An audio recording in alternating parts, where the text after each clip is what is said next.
എല്ലാവർക്കും BSc മാസ്റ്ററിൻ്റെ YouTube ചാനലിലേക്ക് സ്വാഗതം. അപ്പോൾ നമ്മുടെ സിവിൽ എക്സൈസ് ഓഫീസർ എക്സാം അടുത്തുകൊണ്ടിരിക്കുകയാണ്. സ്പെഷ്യൽ ടോപ്പിക്കൊക്കെ നന്നായിട്ട് നോക്കുന്നുണ്ടെന്ന് വിചാരിക്കുന്നു. അതുപോലെ തന്നെ നമ്മൾ 2 മോക്ക് ടെസ്റ്റ് ഇതിന് മുമ്പ് ചെയ്തിട്ടുണ്ട്. ഇത് നമ്മൾ അതിലെ അവസാന മൊഡ്യൂളായിട്ടുള്ള ക്യാമ്പയിൻ എഗെയിൻസ്റ്റ് ആൽക്കഹോളിസം എന്ന് പറയുന്ന മൊഡ്യൂളിലെ PYQ വിത്ത് മറ്റു കുറച്ച് ചോദ്യങ്ങളും ഉൾപ്പെടുത്തിയിട്ടുള്ള ഒരു മോക്ക് ടെസ്റ്റാണ് ഇത് ചെയ്യാൻ പോകുന്നത്. അപ്പോൾ നമുക്ക് സമയം കളയാതെ നേരെ ഒന്നാമത്തെ ചോദ്യത്തിലേക്ക് പോവാം. ഒന്നാമത്തെ ചോദ്യം, ഇന്ത്യൻ ഭരണഘടനയിലെ മദ്യനിരോധനവുമായി ബന്ധപ്പെട്ട പ്രധാന അനുച്ഛേദം ഏതാണ്? Option C 47. 47 ഇന്ത്യൻ ഭരണഘടനയിൽ മദ്യനിരോധനവുമായി ബന്ധപ്പെട്ട അനുച്ഛേദം. രണ്ടാമത്തെ ചോദ്യം, ആർട്ടിക്കിൾ 47 ഏത് വിഭാഗത്തിൽ ഉൾപ്പെടുന്നു?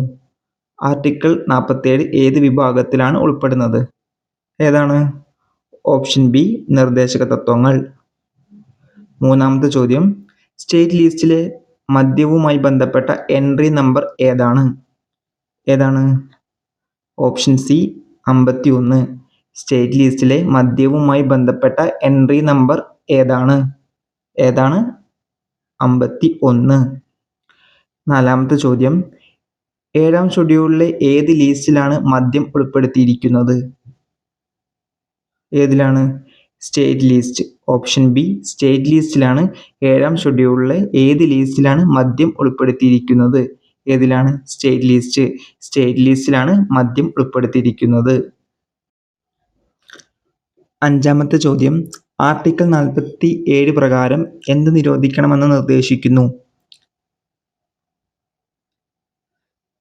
ഏതാണ്? Option B മദ്യമാണ്. ആർട്ടിക്കിൾ 47 പ്രകാരം നിരോധിക്കണമെന്ന് നിർദ്ദേശിക്കുന്നത് മദ്യമാണ്, ഔഷധ ആവശ്യങ്ങൾ ഒഴികെ. ഓക്കെ. ആറാമത്തെ ചോദ്യം, മദ്യവുമായി ബന്ധപ്പെട്ട നിയമങ്ങൾ നിർമ്മിക്കാനുള്ള അധികാരം ആർക്കാണ്? മദ്യവുമായി ബന്ധപ്പെട്ട നിയമങ്ങൾ നിർമ്മിക്കാനുള്ള അധികാരം ആർക്കാണ്?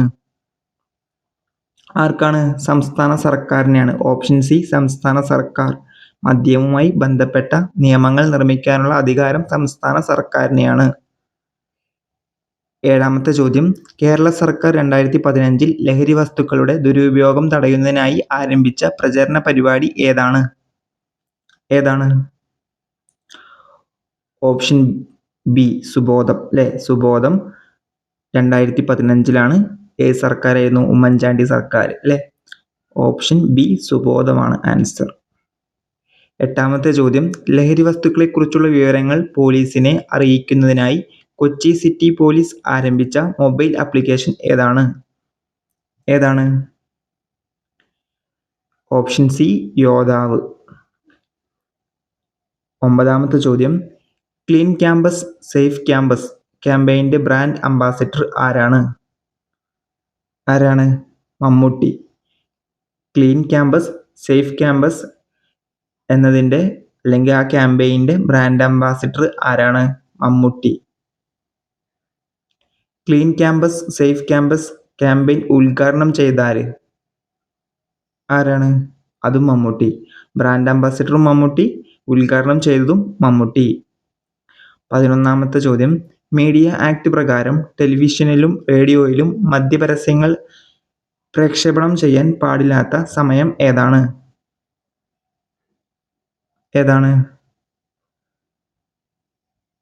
ഓപ്ഷൻ ബി രാവിലെ 6 മണി മുതൽ രാത്രി 9 മണി വരെയാണ് മീഡിയ ആക്ട് പ്രകാരം ടെലിവിഷനിലും റേഡിയോയിലും മദ്യപരസ്യങ്ങൾ പ്രക്ഷേപണം ചെയ്യാൻ പാടില്ലാത്ത സമയം. 6 മണി മുതൽ 9 മണി വരെ. രാവിലെ 6 മണി മുതൽ രാത്രി 9 മണി വരെ. 12ാമത്തെ ചോദ്യം, 2017 തിരുവനന്തപുരത്ത് വിരാട് കോഹ്ലിയും ഇന്ത്യൻ ക്രിക്കറ്റ് ടീം അംഗങ്ങളും ചേർന്ന് തുടക്കം കുറിച്ച ലഹരി വിരുദ്ധ ക്യാമ്പയിൻ ഏതാണ്? പേര് തന്നെ ഉണ്ടല്ലോ, ക്രിക്കറ്റ് എന്ന പേര് തന്നെ ഉണ്ട്. ക്യാമ്പയിൻ്റെ പേരിലും ക്രിക്കറ്റ് ഉണ്ട്. Option B yes to cricket, no to drugs. 13ാമത്തെ ചോദ്യം, പൊതുസ്ഥലത്ത് മദ്യപിക്കുന്നതും പൊതുക്രമം ലംഘിക്കുന്നതും ക്രിമിനൽ കുറ്റമാണെന്ന് പ്രതിപാദിക്കുന്ന നിയമം ഏതാണ്? Option B criminal code. 14ാമത്തെ ചോദ്യം, ഡ്രൈവർമാർക്ക് രക്തത്തിലെ മദ്യത്തിന്റെ പരിധി നിശ്ചയിക്കുന്ന നിയമം ഏതാണ്? ഓപ്ഷൻ സി റോഡ് ട്രാഫിക് നിയമം. 15ാമത്തെ ചോദ്യം, കേരളത്തിലെ മയക്കുമരുന്ന് ദുരുപയോഗം പൂർണ്ണമായും ഇല്ലാതാക്കാൻ ലക്ഷ്യമിടുന്ന പുനർജനി 2030 പദ്ധതിയിലേക്കുള്ള ആദ്യപടിയായി കണക്കാക്കുന്നത് ഏത് ക്യാമ്പയിനാണ്? ഏതാണ്? ഓപ്ഷൻ സി സുബോധം. സുബോധം ഏതാണ് വർഷം? 2015. 16ാമത്തെ ചോദ്യം, സുബോധം പദ്ധതിയുടെ പ്രധാന ലക്ഷ്യങ്ങളിൽ ഒന്ന് താഴെ പറയുന്നവയിൽ ഏതാണ്? ഓപ്ഷൻ ബി ഓരോ വർഷവും 1,00,000 പേരെ ലഹരി അടിമത്തത്തിൽ നിന്ന് മോചിപ്പിക്കുക. സുബോധം പദ്ധതി 2015 നിലവിൽ വന്നത്. അതിന്റെ പ്രധാന ലക്ഷ്യങ്ങൾ ഒന്നാണ് ഓരോ വർഷവും 1,00,000 പേരെ ലഹരി അടിമത്തത്തിൽ നിന്ന് മോചിപ്പിക്കുക. 17ാമത്തെ ചോദ്യം, ലഹരി വിരുദ്ധ ബോധവൽക്കരണ പ്രവർത്തനങ്ങളുടെ പ്രധാന ലക്ഷ്യങ്ങളിൽ ഉൾപ്പെടാത്തത് ഏതാണ്? നമുക്ക് ഓരോന്നും നോക്കാം അല്ലേ. 18 വയസ്സിന് താഴെയുള്ളവരുടെ മദ്യപാനം തടയുക, ശരിയാണ്. മദ്യപാനം മൂലമുണ്ടാകുന്ന ഗാർഹിക പീഡനം കുറയ്ക്കുക, അതും ശരിയാണ്. മദ്യത്തിന്റെ ഉൽപാദനം വർദ്ധിപ്പിക്കുക, അങ്ങനെ ലക്ഷ്യം ഉണ്ടായിരിക്കോ? ഇല്ല, അപ്പോൾ അത് തെറ്റാണ്. അപ്പോൾ ലക്ഷ്യങ്ങളിൽ ഉൾപ്പെടാത്തതാണ് ചോദിച്ചത്. ഓപ്ഷൻ സി ആണ് ആൻസർ. 17ാമത്തെ ചോദ്യം കഴിഞ്ഞു. 18ാമത്തെ ചോദ്യം, എക്സൈസ് വകുപ്പ് വിഭാവനം ചെയ്ത സുബോധം പദ്ധതി നടപ്പിലാക്കുന്നത് ആരുടെ നേതൃത്വത്തിലാണ്? ആരുടെയാണ്? സുബോധം പദ്ധതി വർഷം 2015 ഓർക്കണം കേട്ടോ. അതുപോലെ തന്നെ ഇതിന്റെ ആൻസർ ഏതാണ്? ഓപ്ഷൻ എ വിവിധ മേഖലകളിൽ നിന്നുള്ള വിദഗ്ധർ ഉൾപ്പെടുന്ന ഉന്നതതല സമിതിയാണ്. 19ാമത്തെ ചോദ്യം, നാളത്തെ കേരളം ലഹരിമുക്ത കേരളം എന്ന 90 ദിവസത്തെ പരിപാടി ഉദ്ഘാടനം ചെയ്തത് ആരാണ്? Option B E Chandrasekharan. 20ാമത്തെ ചോദ്യം, സുബോധം പദ്ധതി ഔദ്യോഗികമായി ആരംഭിച്ച വർഷം ഏതാണ്? നമ്മൾ ഇതുവരെ പറഞ്ഞിരുന്നു. Option B 2015. 21ാമത്തെ ചോദ്യം, yes to cricket no to drugs campaign ഉദ്ഘാടനം ചെയ്ത സ്റ്റേഡിയം ഏതാണ്? Option B Chandrasekharan Nair stadium, Thiruvananthapuram. അതുപോലെ തന്നെ yes to cricket no to drugs ഇത് ഉദ്ഘാടനം ചെയ്തായിരുന്നു ഇന്ത്യൻ ക്രിക്കറ്റ് ടീം. വിരാട് കോഹ്ലിയൊക്കെ വന്നിരുന്നു അല്ലേ. 22ാമത്തെ ചോദ്യം, സുബോധം പദ്ധതിയുടെ ഭാഗമായി പ്രതിവർഷം എത്ര പേരെ ലഹരി അടിമത്തത്തിൽ നിന്ന് മോചിപ്പിക്കാനാണ് ലക്ഷ്യമിടുന്നത്? ഈ ചോദ്യം നമ്മൾ മുന്നേ നോക്കിയതാ. അതിന്റെ ലക്ഷ്യങ്ങളിൽ ഒന്നും വന്നിരുന്നു. എത്ര പേരായിരുന്നു? 1,00,000 പേര് അല്ലേ. ഓപ്ഷൻ സി 1,00,000 പേര്. 23ാമത്തെ ചോദ്യം, ക്ലീൻ ക്യാമ്പസ് സേഫ് ക്യാമ്പസ് പദ്ധതി ഏത് വിഭാഗത്തെ ലക്ഷ്യമിട്ടാണ് ആരംഭിച്ചത്? ഈ പദ്ധതിന്റെ ഉദ്ഘാടനം ചെയ്തത് ആരായിരുന്നു? മമ്മൂട്ടി. നമ്മൾ പറഞ്ഞതാ. ആരായിരുന്നു ബ്രാൻഡ് അംബാസിഡർ? അതും മമ്മൂട്ടി. ഓക്കെ. അപ്പോൾ ക്ലീൻ ക്യാമ്പസ് സേഫ് ക്യാമ്പസ് പദ്ധതി ഏത് വിഭാഗത്തെ ലക്ഷ്യമിട്ടിട്ടാണ് ആരംഭിച്ചത്? ക്യാമ്പസ് എന്ന് കാണുമ്പോഴത്തേക്ക് നമുക്ക് മനസ്സിലാവും അല്ലേ. ആരാണ്? വിദ്യാർത്ഥികൾ. ഓപ്ഷൻ സി വിദ്യാർത്ഥികൾ. 24ാമത്തെ ചോദ്യം, വിദ്യാഭ്യാസ സ്ഥാപനങ്ങൾക്ക് ചുറ്റുമുള്ള പ്രദേശങ്ങൾ പുകയില വിമുക്തമാക്കുക എന്ന ലക്ഷ്യത്തോടെ ആരംഭിച്ച ക്യാമ്പയിൻ ഏതാണ്? Option B yellow line campaign. 25ാമത്തെ ചോദ്യം, വിമുക്തി മിഷന്റെ സംസ്ഥാന തലത്തിലുള്ള ഘടനയിൽ ചെയർമാൻ ആരാണ്? സംസ്ഥാന തലത്തിലാണ് കേട്ടോ, ഓർക്കണം. സംസ്ഥാന തലത്തിൽ ചെയർമാൻ ആരാണ്? മുഖ്യമന്ത്രി. സംസ്ഥാന തലത്തിൽ വിമുക്തി മിഷന്റെ ചെയർമാൻ മുഖ്യമന്ത്രിയാണ്. വിമുക്തി മിഷന്റെ ബ്രാൻഡ് അംബാസിഡർ ആരാണ്? ഓപ്ഷൻ സി സച്ചിൻ ടെണ്ടുൽക്കർ ആണ്. വിമുക്തി മിഷന്റെ എക്സിക്യൂട്ടീവ് കമ്മിറ്റിയുടെ ചെയർമാൻ ആരാണ്? എക്സൈസ് മന്ത്രിയാണ്. സംസ്ഥാന തലത്തിൽ മുഖ്യമന്ത്രിയാണ് ചെയർമാൻ. എക്സിക്യൂട്ടീവ് കമ്മിറ്റിയിൽ ചെയർമാൻ എക്സൈസ് മന്ത്രിയാണ്. 28ാമത്തെ ചോദ്യം, വിമുക്തി മിഷന്റെ വൈസ് ചെയർമാൻ ആരാണ്? ഓപ്ഷൻ എ എക്സൈസ് വകുപ്പ് മന്ത്രിയാണ് വൈസ് ചെയർമാൻ. വിമുക്തി മിഷന്റെ പ്രവർത്തനങ്ങൾ താഴെ പറയുന്നവയിൽ ഏത് വകുപ്പിന് കീഴിലാണ് നടപ്പിലാക്കുന്നത്?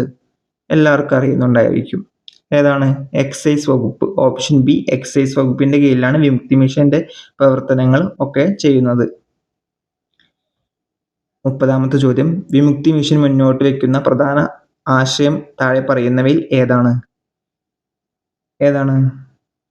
ഓപ്ഷൻ ബി അല്ലേ, നാളത്തെ കേരളം ലഹരിമുക്ത കേരളം. 31ാമത്തെ ചോദ്യം, കേരള എക്സൈസ് വകുപ്പിന്റെ വിമുക്തി ഡി അഡിക്ഷൻ ഭാഗമായി പൊതുജനങ്ങൾക്ക് ലഭ്യമാക്കിയിട്ടുള്ള ടോൾ ഫ്രീ നമ്പർ? 31ാമത്തെ ചോദ്യം ഏതാണ് ആൻസർ? ഓപ്ഷൻ ബി അല്ലേ, 14405. PUIQ ചോദ്യങ്ങളാണ്, ശ്രദ്ധിക്കണം. കേരള എക്സൈസ് വകുപ്പിന്റെ വിമുക്തി ഡി അഡിക്ഷന്റെ ഭാഗമായി പൊതുജനങ്ങൾക്ക് ലഭ്യമാക്കിയിട്ടുള്ള ടോൾ ഫ്രീ നമ്പർ ആണ് 14405. ഓക്കെ, 14405. വിമുക്തി മിഷൻ രൂപീകൃതമായത് ഏത് ബജറ്റ് പ്രഖ്യാപനത്തിന്റെ അടിസ്ഥാനത്തിലാണ്? ഏതാണ്? ഓപ്ഷൻ ബി, 2016-2017 ബജറ്റിന്റെ അടിസ്ഥാനത്തിലാണ് വിമുക്തി മിഷൻ രൂപീകൃതമായത്. 33ാമത്തെ ചോദ്യം, വിമുക്തി മിഷന്റെ കീഴിൽ സംസ്ഥാനത്ത് എത്ര ഡി അഡിക്ഷൻ സെന്ററുകൾ പ്രവർത്തിക്കുന്നുണ്ട്? എത്രണ്ണാണ്? 14. ഓരോ ജില്ലയിലും ഡി അഡിക്ഷൻ സെന്ററുകൾ പ്രവർത്തിക്കുന്നുണ്ട്. അതുകൊണ്ട് 14 ജില്ലകൾ, 14 ഡി അഡിക്ഷൻ സെന്ററുകൾ. ഓക്കെ. 34ാമത്തെ ചോദ്യം, വിമുക്തിയുടെ ഓരോ കൗൺസിലിംഗ് സെന്ററിലും എത്ര കൗൺസിലർമാരെ സേവനം ലഭ്യമാണ്? എത്ര പേരാണ്? 2 പേര് അല്ലേ. 2 കൗൺസിലർമാരാണ് ഓരോ കൗൺസിലിംഗ് സെന്ററിലും നിലവിലുള്ളത്.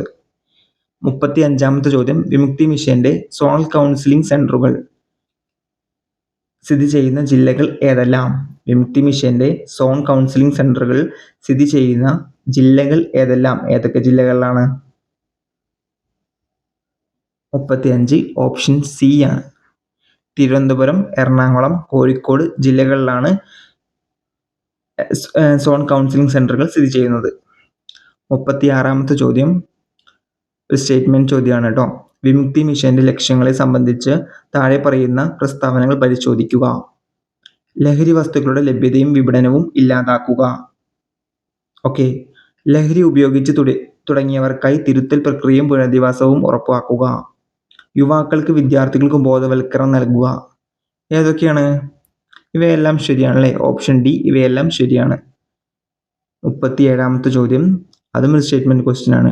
ഡി അഡിക്ഷൻ സെന്ററുകളെ കുറിച്ച് താഴെ പറയുന്നവയിൽ വസ്തുതകൾ പരിശോധിക്കുക. ആരോഗ്യ വകുപ്പിന്റെ കീഴിലുള്ള ആശുപത്രികളിലായി 14 ഡി അഡിക്ഷൻ സെന്ററുകൾ പ്രവർത്തിക്കുന്നു. 14 നമ്മൾ ഓൾറെഡി പറഞ്ഞു അല്ലേ, അപ്പൊ അത് ശരിയായിരിക്കും.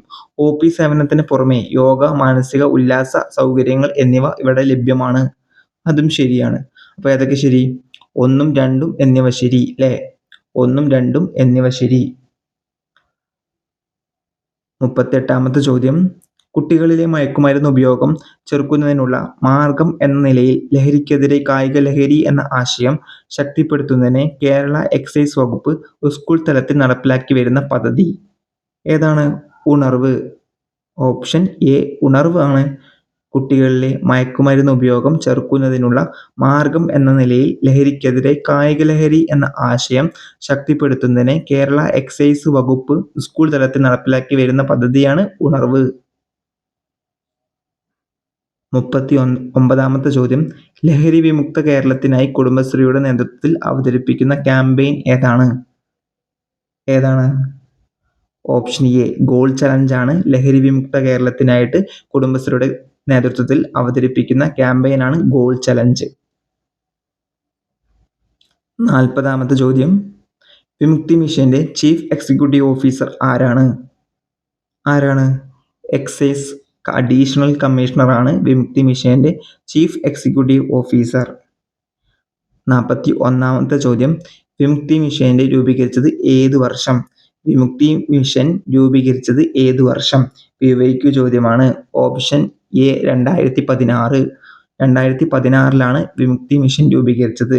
സുബോധം പദ്ധതി എന്നായിരുന്നു? 2015 ഉമ്മൻചാണ്ടി സർക്കാരാണ് കൊണ്ടുവന്നത് അല്ലേ. അതുപോലെ തന്നെ പിന്നെ പഠിച്ച കാര്യം എന്തൊക്കെ പഠിച്ചു? വിമുക്തി മിഷന്റെ ബ്രാൻഡ് അംബാസിഡർ ആരാ? സച്ചിൻ ടെണ്ടുൽക്കർ ആണ് അല്ലേ.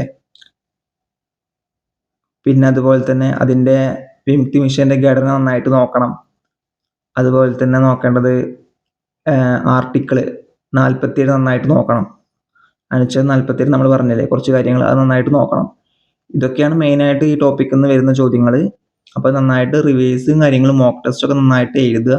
പഠിച്ച കാര്യങ്ങൾ മറക്കാതെ ഇരിക്കാൻ ശ്രദ്ധിക്കുക. ബാക്കിയുള്ള ടോപ്പിക്സും ഇമ്പോർട്ടൻസ് കൊടുക്കുക. മലയാളം, മാത്സ്, ഇംഗ്ലീഷിന് നന്നായിട്ടും ഇമ്പോർട്ടൻസ് കൊടുക്കുക.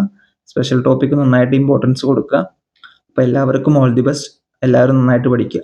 Okay, thank you.